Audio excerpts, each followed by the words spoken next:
მოგესალმებით. დღევანდელი ჟურნალისტური გამოძიება გიორგი მგელაძემ მოამზადა. გადაცემა ეხება შავ ზღვაში თევზის მომპოვებელ კომპანიებს, რომლებიც სახელმწიფოს ერთი გადაწყვეტილებით გაკოტრების პირზე მივიდნენ.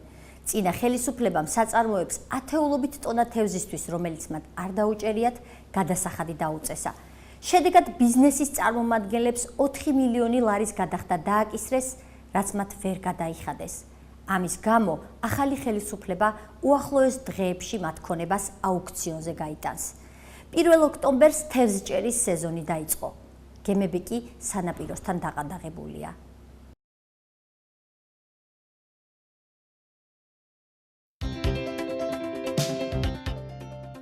ეს ფრაგმენტი საქართველოს 1000 წლეულის ფონდის მიერ მომზადებული ფილმიდანაა. ფილმი იმ წარმატებულ ქართულ ბიზნესებზე მოგვითხრობს, რომლებმაც ამერიკული ორგანიზაციის 1000 წლეულის გამოწვევის კორპორაციის პროექტის ფარგლებში დაფინანსება მიიღეს.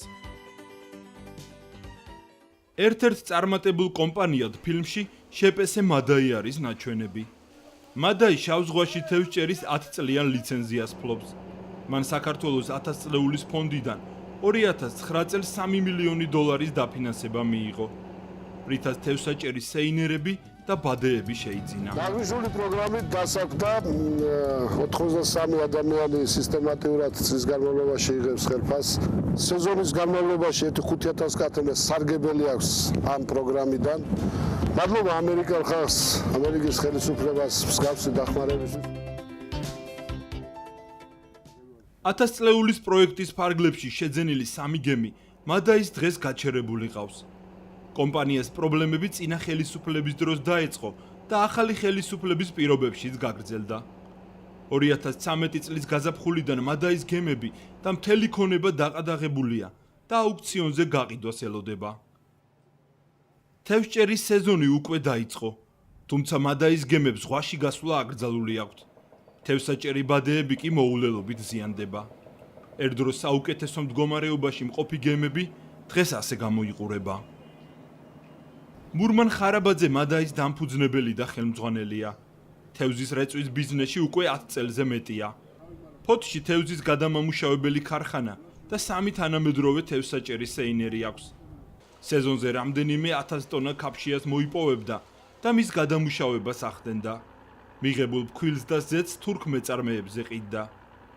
ხარაბაძე იხსენებს, რომ მის ბიზნესს მთავარი დარტყმა 2011 წლის 9 იანვარს მიადგა, როცა მადაის 2 გემი ბათუმის მიმდებარედ დააკავეს. ერთ-ერთი გემის პირველი კაპიტანი პატიმრობაში აიყვანეს. მეორე კაპიტანი იმ დღეს ასე იხსენებს.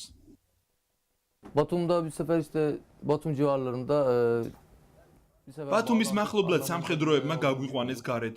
გითხრეს, რომ აკრძალულ ადგილას თევზაობთო. ჩვენ ვკითხეთ, რომ აქაური კანონების მიხედვით რატომ არისო აკრძალული. შემდეგ აღმოჩნდა, რომ ეს ზონა არ იყო აკრძალული, მაგრამ კაპიტანი მაინც დააპატიმრეს. აჭარის პროკურატურა მადაის გემებს ზღვაში გასვლა აუკრძალა. მათზე არსებული 100 ტონა ქაფშია კი საკუთრებაში სახელმწიფოს გადასცა. პროკურატურის მიერ შედგენილი დოკუმენტაციით თავდაპირველად მადაის გემის კაპიტანს აკრძალულ ადგილას თევზაობას ედავებოდნენ, თუმცა პროკურატურამ რამდენიმე დღეში ბრალდება შეცვალა. გამოძიებამ გადაწყვიტა, რომ შეეცვალა ასე ფორმულირება ბრალის და საბოლოოდ თითქოს ვადის სიგრძე ჰქონდა დარღვეული შეპესე მადაის კაპიტანს. პროკურატურის ვერსიით მადაის ბადის სიმაღლე კანონით დაშვებულ 150 მეტრს 22 მეტრით აღემატებოდა. მადაიმ ამერიკელი პარტნიორის მილენიუმის წარმომადგენლების მეშვეობით ევროკავშირის 4 ექსპერტი მოიწვია და ბადის სიმაღლის დასადგენად ხელახალი ექსპერტიზა დაინიშნა. ექსპერტებმა, რომელთა გამოცდილებაც ექსპერტიზის დასკვნის მიხედვით 10 წელს აღემატება, დაადგინეს, რომ მადაის ბადე ნორმაში ჯდებოდა და დასაშვები 150 მეტრის ნაცვლად 157 მეტრს შეადგენდა. ამის შემდეგ პროკურატურამ ბრალდება უკვე მესამედ შეცვალა. პროკურატურამ კანჯოდ ჩათვალა გემზე არსებული ეს მცურავი საშუალება, რომელიც თევზსაჭერის სეინერის აუცილებელი ატრიბუტია და ქისაბადის გაშლასა და ამოღებაში ეხმარება. პროკურატურამ მისი გამოყენება უკანონოდ მიიჩნია. და კანჯოსა და გემბას ვერ არჩევდა ერთმანეთისგან. ეს არის გემბა, რომელიც დაგეტილია შეიძლება და კანჯო არის სტორმი დრო წყალ ჩაგესხადოს შეიძლება ჩაიჯეროს. ეს ეკუთვნის ამას. ეს არის დამხმარე ამის. დამხმარე ერთეულია, ამის შემადგენელი ნაწილი. სასამართლოში დავა 3 თვეს გაიწელა. ამ ხნის განმავლობაში მადაის გემები დაპატიმრებული იყო. პატიმრობაში იყო გემის კაპიტანიც. გაჩერებული იყო ეს გემი. მაგრამ მე ამას კიდე ცისაწაგლე დაემატა, რომ გემზე როცა ბადე აიკეცა და დაიდო, ეს ბადე 500.000 იხის. და ის ჭუჭყანია თევზის ცხიმით, იმით. ნუ ღრმელები ესევა რა იმას და შეჭამეს დელიბადებ ხედავ რა ხვრი და მეთქი მიშველეთ რამე მეთქი რა სანამ ეს ძიება მიდის რომ რაღაცა ვქნა და გამარეცე გამოდი აქეთ და რაღაც ისე თითქოს ვიღაც ისეთი კანიბალი სადღაც მკვლელი ვიღაცების ჯგუფი ვიყავი მოგვაშორეს იქიდან შეაჭმევეს რა იმას ჯინზე რა მათ უნდა ჩემთვის როგორმე 50.000 გამოერთმიათ 50.000-ზე ესე დარაზმული იყო თბილისიდან დაწყებული აჭარამდე თელი ასე სისტემა რა ძალოვანი სისტემა და ამ დროს ვიცი რომ 300-400.000 უკვე იკარგება ქვეყანა კარგავს 300-400.000 მადა იძულებული გახდა წასულიყო საფრთხის შეთანხმებაზე პროკურატურასთან გემის თურქ კაპიტანთან გაფორმდა საფრთხის შეთანხმება და გადახდილი იქნა მადაის კუთვნილ თანხაცხადია 50.000 ლარის ოდენად მურმან ხარაბაძე ამბობს, რომ იმ დროიდან დაგროვილმა დავალიანება მიიყვანა მადაი გაკოტრებამდე. თუმცა ვიდრე თხრობას მადაის პრობლემებზე განვაგრძობთ, მოდით შავ ზღვაში თევზის მოპოვების ბიზნეს აღვწერთ. 2006 წელს გარემოს დაცვის სამინისტრომ შავ ზღვაში თევზის მოპოვების ლიცენზია 10 წლის ვადით 4 კომპანიაზე გასცა. რისთვისაც მეწარმეებმა სახელმწიფო ჯამში 9.5 მილიონი ლარი გადაუხადეს. 10 წლიანი ლიცენზიის გაცემას მეწარმეები დღესაც დადებით მოვლენად თვლიან. ამბობენ, რომ ამან დარგში გრძელვადიანი ინვესტიციების ჩადების საშუალება მისცათ. ლიცენზიანტებმა საკუთარი ასოციაცია შექმნეს და მუშაობა დაიწყეს. თითქმის 20 მილიონი ამერიკული დოლარის ინვესტიცია იქნა განხორციელებული. აშენდა 4 თევზის ფქვილის გადამამუშავებელი და 3 გამყინავი ქარხანა. შეძენილი იქნა გემები. დაიხვეწა და გადაიარაღდა არსებული ტექნიკა. ასოციაციის ხელმძღვანელის ინფორმაციით, მეთევზეების პრობლემები 2010 წლის იანვარში პარლამენტის მიერ მიღებული საკანონმდებლო ცვლილებებით დაიწყო, რომლითაც მეთევზეებს მოსაკრებლის გადახდის წესი შეეცვალათ. მანამდე თევზჭერი კომპანია რესურსის მოსაკრებელ სახელმწიფოს შემდეგი წესით უხდიდა. გარემოს დაცვის სამინისტრო ყოველ წელს გამოსცემდა ბრძანებას, რომლითაც შავ ზღვაში მოსაპოვებელი თევზის ოდენობას ადგენდა. მაგალითად სეზონზე 80.000 ტონა. სეზონის დასრულების შემდეგ კომპანიები გადასახადს დაჭერილი თევზის რაოდენობის მიხედვით იხდიდნენ. მადაის ლიცენზიით 20.000 ტონის მოპოვების უფლება თუ ჰქონდა, რეალურად კი მხოლოდ 10.000 ტონა მოიპოვა. გადასახადს მოპოვებული თევზის მოცულობის 10.000 ტონისას იხდიდა. 1 ტონაზე 25 ლარს. 2010 წელს სწორედ ეს წესი შეიცვალა.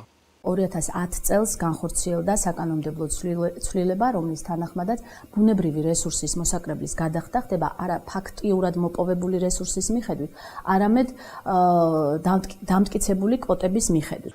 თუ გამოაცხადა სახელმწიფომ რომ მაქვს მე მანდ 100.000 ტონა, 100.000 ტონა გამრავლებული 25 ლარზე 2.5 მილიონი დაიჭერ, ცუდი ამინდი იქნება, დაიქცევა ქვეყანა თუ რა იქნება, არ მაინტერესებს, მე ეს უნდა მივიღო. უფრო გასაგები რომ გახდეს, მოდით ციფრებს გადავხედოთ. გარემოს დაცვის სამინისტრომ 2010-11 წლის სეზონზე შავ ზღვაში მოსაპოვებელი თევზის ოდენობა 70.000 ტონით განსაზღვრა. ლიცენზიანტებმა რეალურად მხოლოდ 37%-ის მოპოვება შეძლეს. 2011-12 წლის სეზონზე კვოტა 80.000 ტონით განისაზღვრა. რეალურმა მოპოვებამ კი მხოლოდ 14% შეადგინა. 2012-13 წლის სეზონზე მოსაპოვებელი თევზის რესურსი 60.000 ტონა იყო. მეთევზეებმა 89%-ის მოპოვება შეძლეს. ზემოხსენებულ 3 სეზონზე ჯამში მოსაპოვებელი რესურსის ოდენობა სახელმწიფომ 210.000 ტონით განსაზღვრა. რეალურად მეთევზეებმა ამ კვოტის ნახევარზე ნაკლების 44%-ის მოპოვება შეძლეს. თუმცა სახელმწიფო მეთევზეებს გადასახადი კვოტის სრული ოდენობის 210.000 ტონის დააკისრა. საბოლოოდ სხვაობამ კვოტასა და რეალურ მოპოვებას შორის 118.000 ტონა შეადგინა. მეთევზეებს იმ 118.000 ტონა თევზის გადასახადი დაეკისრათ, რომელიც არ მოუპოვებიათ და თვალითაც არ უნახავთ. მოუპოვებელი თევზისთვის დაკისრებულმა მოსაკრებელმა ჯამში დაახლოებით 3 მილიონი ლარი შეადგინა. ეს არის აგერ ანჩოუსი, რესურსის მოსაკრებლის ასეთი მეთოდით დაკისრებამ პრობლემები შეუქმნა კომპანია პალიასტომი 2004-საც, რომელმაც 2006 წელს აუქციონზე შავ ზღვაში თევზჭერის საერთო კვოტის 25% შეიძინა. პალიასტომს თევზის გასაყინი და შესაბოლი საამქროები აქვს. მისი დირექტორი ამბობს, რომ კომპანია დღეს გაკოტრების პირასაა. 2006 წელს არაფერი არ იყო, სანაპირო გადამსამუშავებელი არც ერთი სიმძლავრე არ იყო. და 2010 წელს უკვე იყო 2 გამყინავი საამქრო, 3 ქარხანა თევზის, ფქვილის და ზეთის გამოშვება. 2010 წელს ესე იგი ხდება ეს, რომ ჩვენ მეტი ფული გჭირდება სახელმწიფოს და იწყება დარგიდან ფულის ამოღება. ლიცენზიანტებს 2011 წელს კიდევ ერთი საკანონმდებლო სიახლე ელოდათ. იმ წელს პარლამენტის გადაწყვეტილებით გარემოს დაცვის სამინისტროს ფუნქციების ნაწილი ენერგეტიკის სამინისტროს გადაეცა. მათ შორის რესურსის, ამ შემთხვევაში თევზის განკარგვის უფლებაც. ენერგეტიკის სამინისტროს გადაწყვეტილებით შავ ზღვაში თევზის მომპოვებლებს ახალი გადასახადი დაემატათ. ამას დაემატა ისიც, რომ 2010-11 წლის სეზონზე ბუნებრივი რეგულირების საფასურის გადახდაც დაეკისრათ ლიცენზიის ფლობელ კომპანიებს. ეს არის 1 ტონა კაფშიაზე 15 ლარის ოდენობით. ახალი გადასახადი რეგულირების საფასური მეთევზეებს მოსაკრებლის მსგავსად სამინისტროს მიერ დამტკიცებული კვოტის მიხედვით უნდა გადაეხადათ და არა რეალურად დაჭერილი თევზის ოდენობის მიხედვით. 15 ლარი არის გარემოს დაცვის სამინისტროს და 25 ლარი არის ბუნებრივი რესურსის მოსაკრებლის გადასახდელი. ნუ რა ვიცი რა ვთქვა ახლა ეს მეორე 15 ლარი სულთა რეკეტია რა. 2011 წლიდან დღემდე სახელმწიფომ ლიცენზიანტებს 140,000 ტონა თევზის რეგულირების საფასური დადგენილი კვოტის მიხედვით გადაახდევინა. თუმცა მეთევზეებმა კვოტის მხოლოდ 39% მოიპოვეს, მაგრამ რეგულირების საფასური წინასწარ გამოცხადებული 140,000-ის დააკისრეს. სახელმწიფომ ჯამში იმ 75,000 ტონის გადასახადი დააკისრა მეთევზეებს, რომელიც არ მოუპოვებიათ. სხვაობამ რეალურად დაჭერილი თევზის გადასახადსა და დაკისრებულ შორის რეგულირების გადასახადის ნაწილში 1,125,000 ლარი შეადგინა. მოსაკრებლის და რეგულირების გადასახადის სახით ლიცენზიანტებს სახელმწიფომ მოუპოვებელი თევზისთვის ჯამში 4 მილიონზე მეტი ლარი დააკისრა. იყო შავ ზღვაში თევზი, იჭერდნენ თუ ვერ იჭერდნენ, მეთევზეებს გადასახადი მაინც ეკისრებოდათ. გადასახადების ჩართულმა მრიცხველმა მიიყვანა გაკოტრების პირას კომპანია მადაი. 2011 წელს პროკურატურის მიერ მისი გემების 3-თვიანი დაპატიმრების გამო მადაიმ კვოტით განსაზღვრული 20,000 ტონა თევზის ნაცვლად მხოლოდ 3,000 ტონის მოპოვება მოასწრო. თუმცა გადასახადის გადახდა 20,000 ტონისთვის დაეკისრა. ზარალი წავიდა მილიონებს გასცა. მეორე წელსაც ესე ვთქვათ ფინანსური შესაძლებლობა ხო კომპანია შესაძლებლობა ისეთი გამოგეწურა და 2 წელი მივიღეთ დარტყმები სერიოზული. მადაის მსგავსად სხვა ლიცენზიანტების ბიზნესიც გასაჭირში აღმოჩნდა. 2011 წელს ახალი გადასახადის შემოღებას 2012 წელს შავ ზღვაში კაფშიის დეფიციტი დაემატა.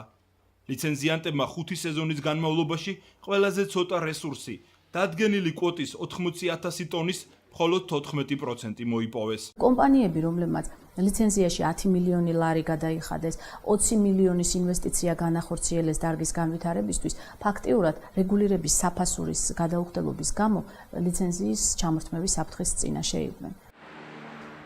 გარემოს დაცვის სამინისტროს მონაცემებით 4 კომპანიამ, რომლებმაც 2006 წელს ლიცენზიის 100% შეიძინეს, მისი ნაწილი უკვე გაასხვისეს. დღეს ლიცენზიას 9 სუბიექტი ფლობს. მათ ბიუჯეტისთვის 3,700,000 ლარი დავალიანება აქვთ გადასახდელი. მეთევზეები ამბობენ, რომ 2012 წლის ოქტომბერში ხელისუფლების ცვლილებამ იმედი გაუჩინათ. მათ ახალი ხელისუფლებისთვის წერილების მიწერა და პრობლემის არსის გაცნობა დაიწყეს. სოფლის მეურნეობასაც, გარემოსაც, ეკონომიკასაც, ფინანსთაცაც ყველას მივწერე, მაგრამ ასე ვთქვათ, მოდის სტანდარტული პასუხები რა. ასეული კანონმდებლობა არის. ასეული კანონმდებლობა რო არ არის სწორი, ასე ვთქვათ, ზეპირად ვიცით ყველა და ვლაპარაკობთ ამაზე უკვე და ამისთვის არის ხალხი აღკინებული რომ როგორმე კანონი გახდეს სამართლიანი. ახალმა ხელისუფლებამ წინა ხელისუფლების დროს მიღებული რამდენიმე სამართლებრივი აქტი გააუქმა, რამაც ლიცენზიანტები უარეს პირობებში ჩააყენა. მაგალითად, პრემიერმა ბიძინა ივანიშვილმა 2012 წლის 8 ნოემბერს გააუქმა ყოფილი პრემიერის ვანო მერაბიშვილის სამი ბრძანება, რომლითაც მერაბიშვილმა თევზის მომპოვებელ სამ კომპანიასთან სახელმწიფო შეთანხმების გაფორმება გადაწყვიტა. ამ ბრძანებებით კომპანიებს 1.200.000 ლარის მოცულობის ვალი 3 წლამდე ვადით უნდა გაწილვადებოდათ. კომპანიები ამაში გადარჩენის გზას ხედავდნენ.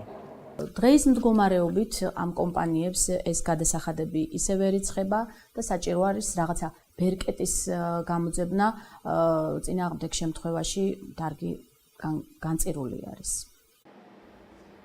ზემოხსენებული სამი ბრძანება პრემიერმა ივანიშვილმა ენერგეტიკის სამინისტროს მოთხოვნით გააუქმა. გაუქმების მიზეზები ივანიშვილის ბრძანებებში არ დაუკონკრეტებია. სახელმწიფო კანცელარიიდან ენერგეტიკის სამინისტროში გადაგვამისამართეს, სადაც გვითხრეს, რომ მსგავსი შეთანხმებების გაფორმება და დავალიანების გაწილვადება სამინისტროს ახალმა ხელმძღვანელობამ მიზანს შეუწონლად მიიჩნია. ამდენადაც იმ პერიოდში დღის წესრიგში დადგა ამ ნორმების, კანონის ამ ნორმების მიზანშეწონილობის საკითხის განხილვა, შეიძლება ითქვას გადახედვაც, რომლის საფუძველზეც შესაძლებელი იყო ასეთ შეთანხმებების გაფორმება. ამიტომ ენერგეტიკის სამინისტრომ ასევე იმის გათვალისწინებით, რომ გადიოდა ეს ერთთვიანი ვადაც, ასევე ამ შეთანხმების დადების ერთთვიანი ვადა მიმართა წინადადებით, რომ მოხდარიყო ამ ბრძანების მოქმედების შეწყვეტა. მოგვიანებით 2013 წლის მარტში საქართველოს ახლად არჩეულმა პარლამენტმა მოსაკრებლის შესახებ კანონში ის მუხლების გააუქმა, რომლებიც ლიცენზიანტებისთვის დავალიანების გაწილვადების და გადავადების საშუალებას იძლეოდა. მეთევზეების მდგომარეობა სამართლებრივად გართულდა. ამ გადასახადების საფუძველზე ადრე სულ რამოდენიმე წლის წინ ძლიერი კომპანიები ამ დარგში მომუშავე კომპანიები გაკოტრდა და მე მგონი ეს საგანგაშო არის და მთავრობამ ამას ყურადღება უნდა მიაქციოს და თუ კი ეს ცვლილებები არ შევა და რესურსის მოსაკრებლის გადახდა ფაქტიურად მოპოვებული რესურსის მიხედვით არ მოხდება, ასევე რეგულირების საფასურის გადახდა არ მოხდება ფაქტიურად მოპოვებული რესურსის მიხედვით, დანარჩენ კომპანიებსაც იგივე ემუქრება და შესაძლებელია რომ დარგი საერთოდ განადგურდეს. მეთევზეები თითქმის 1 წელია ამაოდ ითხოვენ საკანონმდებლო ცვლილებებს. მათ სხვადასხვა სახელმწიფო დაწესებულებებს ათეულობით წერილი გაუგზავნეს. 1000 წლეულის ფონდის დაფინანსებით ფოცსა და ქუთაისში მთავრობასთან მოლაპარაკებებში ჩაერთო შპს მადაის 25%-იანი წილის ფლობელი საქართველოს რეგიონული განვითარების ფონდიც, რომელიც ამერიკული ფონდია და მადაის მეწილე 1000 წლეულის პროგრამის ფარგლებში 3 მილიონიანი დაფინანსების გაცემის შემდეგ გახდა. ფონდის უცხოელმა მმართველმა კითხვებზე წერილობით გვიპასუხა. ჩვენ გვინდა გვჯეროდეს, რომ ყოველივე ეს გარდამავალი პერიოდის ნაკლოვანებებია, მაგრამ იქიდან გამომდინარე, რომ 2013 წელი დასასრულს უახლოვდება, საკითხები გადაწყვეტილი არ არის და ჩვენი გემები თევზჭერის სეზონის მოახლოების პერიოდში დაყადაღებულია. გვინდა ვთხოვოთ ხელისუფლებას პროცესები დააჩქაროს, რათა ჩვენ მოვნახოთ გამბედაობა, რომ ჩვენი კომპანია ბიზნესიდან არ განიდევნოს, რაც განვითარების და ჩვენი გეგმების განხორციელების საშუალებას მოგცემს. ლიცენზიანტებმა პარლამენტსაც მიმართეს. მათი მოთხოვნების ნაწილს საპარლამენტო უმრავლესობის წევრი და გარემოს დაცვის კომიტეტის ხელმძღვანელიც იზიარებს. მეც თასარ ვაკლებ იმას, რომ გავაგებინო ფინანსთა სამინისტროს და სხვა უწყებებს და რა თქმა უნდა საქართველოს მთავრობას, რომ ეს არის აბსოლუტურად დისკრიმინაციული გადასახადი, ის უნდა მოიხსნას და მე ვფიქრობ, უნდა იყოს პირდაპირ დაკავშირებული მოპოვებულ რესურსთან, უნდა ავითვალოთ უკვე დაჭერილი თევზის რაოდენობიდან გადასახადი. გიორგი ცაგარეიშვილი ამბობს, რომ ამ საკითხზე მთავრობასთან და გარემოს დაცვის სამინისტროსთან აქტიური კომუნიკაციის მიუხედავად მეთევზეების პრობლემის მოგვარება დროში გაიწელა. სამწუხაროდ ეს ამ საბიუჯეტო წელს ვერ მოხერხდა და 2014 წელს ისევ იგივე სქემით, ფორმულით მოუწევთ მათ მუშაობა. ბატონ გიორგი, 10 თვე მთავრობისთვის არ იყო საკმარისი დრო. როგორც ჩანს არ იყო, რადგანაც პრობლემა მოუგვარებელი არ იყო. საპარლამენტო კომიტეტის შემდეგ ჩვენ გარემოს დაცვის სამინისტროს მივაკითხეთ. კითხვაზე რატომ ხდება მოსაკრებლის კვოტის მიხედვით დაკისრება, ასე გვიპასუხეს. დასაბუთება ამის არგუმენტაცია, რაც შეეხება ბუნებრივი რესურსის მოსაკრებელს, არის ის, რომ თითოეულ ლიცენზიანტს, როდესაც განსაზღვრული აქვს თავისი კვოტა, ეს თავისთავად გულისხმობს, რომ ამ რაოდენობის რესურსი შესაძლებელია იყოს ამოღებული ბუნებრივი გარემოდან. აი ეს არის ამის დასაბუთება მეტი, ანუ ეს არის ფაქტობრივად კვოტა, რომელიც სახელმწიფომ დაუდგინა კონკრეტულ მეწარმეს, რომელიც უნდა იყოს ბუნებრივი რესურსიდან ამოღებული და რომელიცზეც უნდა გადაიხადოს რესურსის მოსაკრებელი. სად შავი ზღვის რომელ სახელმწიფოში არის გადასახადი კვოტის მიხედვით? დიახ, მოგაწვით უახლოეს დღე. რეალურად მოპოვებული თევზის მიხედვით. დიახ. ამ ინფორმაციას მოგაწვით. მოგაწვით. ინტერვიუდან 10 დღეზე მეტი გავიდა.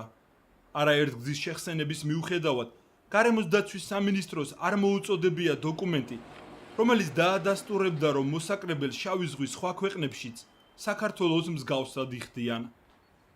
ჩვენ შავ ზღვაზე თევზჭერი ერთ-ერთი ქვეყნის, უკრაინის ოკეანოგრაფიისა და ზღვის თევზის სამხრეთის ინსტიტუტის ექსპერტს დაუკავშირდით და მის ქვეყანაში თევზის მოპოვებაზე დაწესებული მოსაკრებლის შესახებ ვკითხეთ.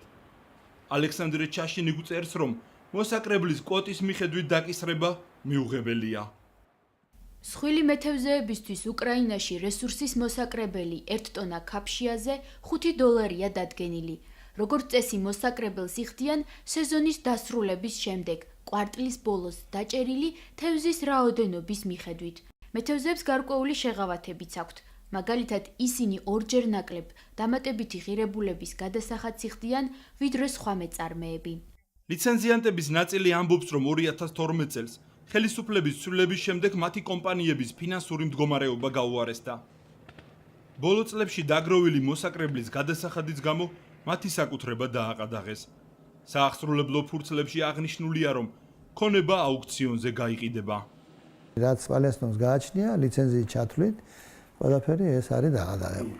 უნდა გავიდეს აუქციონზე და იქ რო ჩაირთვება მერე, ასე თქვათ, სხვა თამაშის წესებში გადადის, აი გაგულაგებული ხარ რა, ასე თქვათ რა. მივმართეთ ჩვენ შემოსავლების დეპარტამენტს, ჩვენ ვითხოვდით გადავადებას 3 წლის ვადით, რომ მოხდარიყო ამის განწილვადება. სამწუხაროდ მათ ვარი გვითხრეს შემოსავლების სამსახურში მე წერწერის სტანდარტულად წერს, არ ითვალისწინებს წერწერის, არ ითვალისწინებს, ჩაირთვეს აღმასრულებელი ესენი და ეს რაც 10 წელი მიშენებია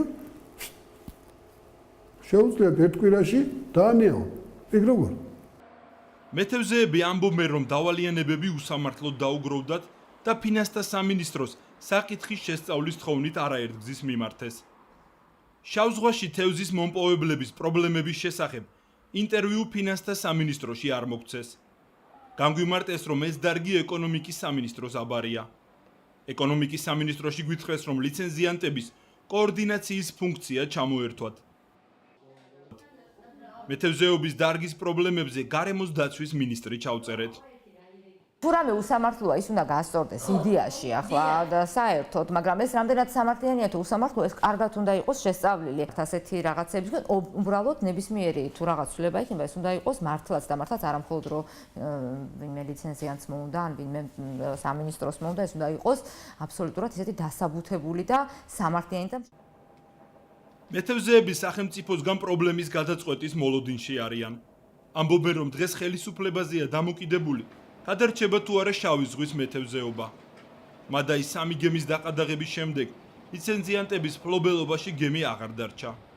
ეგრეთ წოდებული ქართული ფლოტი 80-იან წლებში დამზადებული ექსპლუატაციის ვადაგასული გემებისგან შედგება, რომლებიც თურქულ სეინერებს კონკურენციას ვერ უწევენ. ბოლო წლებია შავი ზღვის ქართულ აკვატორიაში თევზს თურქული გემები მოიპოვებენ.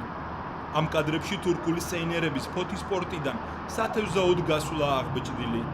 ამ სეინერებსა და ქართულ ფლოტს შორის განსხვავება ვიზუალურადაც თვალში საცემია. დღეის მდგომარეობით თურქეთიდან შემოდის გემები და იჯარის საფუძველზე ახორციელებენ თევზჭერას. თურქები საკმაოდ კაბალურ პირობებს თავაზობენ ქართველებს, მაგრამ იძულებულები არიან ლიცენზიის ფლობელი კომპანიები, რომ დაემორჩილონ ამ პირობებს იმისათვის, რომ მოპოვება განახორციელონ. ჩვენს ხელთ არსებული ინფორმაციით თურქი გემფლობელები ქართველ ლიცენზიანტებს აქ დაჭერილ 1 ტონა ქაფშიაზე $300-350 უხდიან. მაშინ როცა ლიცენზიანტი თუ თავად მოიპოვებს კაფშიას, 1 ტონას დაახლოებით $1000 გაყიდის. თუ აქვე გადაამუშავებს და ფქვილს და ზეთს დაამზადებს, მოგება მინიმუმ ორმაგდება. კაფშიის ქართველი მეთევზეების მიერ მოპოვების და საქართველოსშივე გადამუშავების შემთხვევაში სეზონურად დაახლოებით რამდენიმე ასეული ადამიანი იყო დასაქმებული და აქედან სხვადასხვა ტიპის გადასახადები შედიოდა ბიუჯეტში. ასოციაციის მონაცემებით მხოლოდ მადაიმ, როცა თევზის მოპოვების და გადამუშავების საშუალება ჰქონდა, ბიუჯეტში დაახლოებით 6 მილიონი ლარის მოცულობის თანხა გადაიხადა. ლიცენზიანტებმა მთლიანად კი დაახლოებით 15 მილიონი ლარი შეიტანეს ქართულ ბიუჯეტში. 4 კომპანია აღარ არსებობს. 2 სულზღაფად. ესეც და ასე ვთქვათ, როგორ გითხარი, შეერთებები და შერწყმები მოხდა რა და რაღაცნაირად თურქები შემოიყვანეს მოწილეებად რაღაცებს და აი ამ პროცესებს გადაურჩენ რა, ამეთი, მაგრამ გახდნენ უკვე ნაწილობრივ, ასე ვთქვათ, მათზე დამოკიდებული რა, თურქულ კომპანიებზე დამოკიდებული. კომპანია მადაი ფინანსთა სამინისტროსთან არსებულ დავების საბჭოში შეტანილი საჩივრის განხილვას აგვისტოდან ელოდება. საჩივრების სიმრავლის გამო მისი რიგი ჯერ არ დამდგარა. თევზჭერის სეზონი ოფიციალურად 1 ოქტომბერს გაიხსნა. თუმცა მადაის გემები დაყადაღებულია და ზღვაში გასვლას ისევ ელოდება.